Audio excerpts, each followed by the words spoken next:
Bonjour les parents positifs, ici Coralie du blog Les 6 doigts de la main pour avancer ensemble sur le chemin de la parentalité positive. Et nous parlons aujourd'hui de la colère parentale, celle-là même contre laquelle nous cherchons régulièrement à lutter et qui revient systématiquement. Vous avez remarqué comme nos enfants sont souvent sujets à notre colère? Beaucoup plus que d'autres en fait. Si un de nos amis renverse un verre, c'est pas grave. Si c'est son enfant, ma foi, il ne l'a pas fait exprès. Si c'est le nôtre, il aurait pu faire attention. Il y a une citation d'Isabelle Filiosa qui m'est restée en tête pendant un bon moment et qui m'a laissée songeuse. Elle est extraite de Il n'y a pas de parents parfaits. Elle écrit: Il se passe quelque chose en nous qui nous dépasse et dépasse la réalité des faits reprochés à l'enfant. Avons-nous des réactions intenses parce que nos enfants exagèrent ou exagérons-nous leurs fautes pour justifier l'intensité de notre réponse émotionnelle? Alors vraiment ça c'est intéressant. Avons-nous des réactions intenses parce que nos enfants exagèrent ou exagérons-nous leurs fautes pour justifier l'intensité de notre réponse émotionnelle? J'en ai eu un exemple l'été dernier. C'était le moment de préparer les valises parce que nous allions changer d'endroit. J'avais eu une semaine tendue, beaucoup de stress à l'extérieur, et le moment de préparer les valises, j'aurais voulu que tout se passe facilement. Seulement évidemment, les enfants avaient autre chose en tête que de faire leurs valises et de ranger les jouets et de vérifier sous les lits. Toujours est-il que, tandis que j'étais encore en train d'aider les petits, je vois que les chaussures de mon grand traînent au milieu de la chambre. Et je m'énerve. Une chose amenant l'autre, on se dispute, et je sors de la chambre dans un état de colère fort. Et je me justifie. Oui, mais aussi, il aurait pu ne pas laisser ses chaussures au milieu de la chambre, pourquoi il fait ça, alors que je lui ai demandé une fois, deux fois, et alors, les chaussures? Oui, d'accord.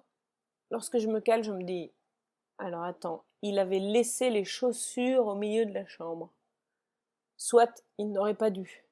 Mais vraiment, est-ce que je ne suis pas en train d'exagérer sa faute pour me justifier? Si, je crois que c'est ce que je fais. J'avais d'autres raisons d'être en colère, d'être stressée. Et j'ai versé mon stress sur lui. Pourquoi? Pourquoi est-ce qu'on s'autorise à verser notre colère sur ceux qui nous sont le plus proches? On ne ferait pas ça avec des étrangers ou avec des amis. Pourquoi le fait-on sur nos conjoints, sur nos enfants? D'un certain côté, je me dis que c'est un peu comme la figure d'attachement. Vous savez, la figure d'attachement, c'est ce concept qui veut que notre enfant se dévoile plus en tant que lui-même, avec ses sentiments, avec ses émotions, devant nous que devant d'autres. C'est ce qui explique qu'un enfant qu'on a laissé pendant plusieurs heures avec quelqu'un d'autre se soit bien comporté, entre guillemets, et qu'au moment où on le retrouve, il se mette à pleurer, pleurer, à faire des crises. En fait, il se sent en sécurité avec nous. Nous sommes sa figure d'attachement.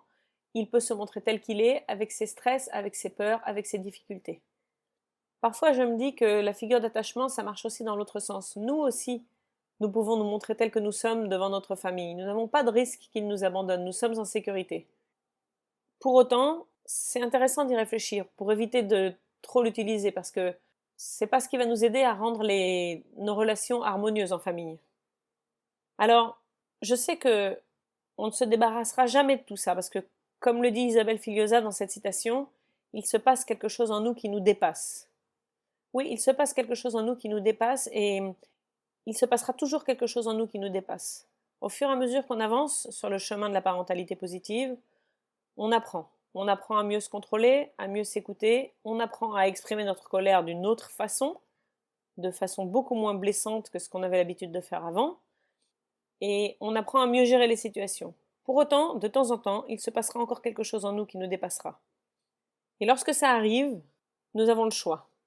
Je pense que, comme le dit Jen Nelson, chaque erreur est une opportunité. En l'occurrence, c'est l'opportunité de montrer ce qu'est le principe de réparation à nos enfants. Et c'est ce que j'ai choisi de faire cet été. Après, une fois que je m'étais accordé mon temps de pause et que je me suis calmée, je suis retournée voir mon fils de presque 15 ans et je lui ai expliqué ma situation. Je lui ai expliqué pourquoi j'étais stressée, pourquoi j'avais vraiment envie que les valises soient faites vite pour me sortir de cette situation et, et que je m'en voulais d'avoir évacué mon stress sur lui et que les chaussures au milieu ne le justifiaient pas.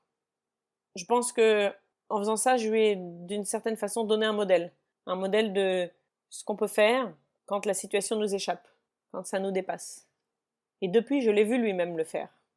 Après des moments de colère, il commence à être capable de revenir vers nous et de dire « Je suis désolé de m'être emporté comme ça, je n'aurais pas dû, j'étais énervé pour autre chose. » Et peu à peu, on progressera ensemble.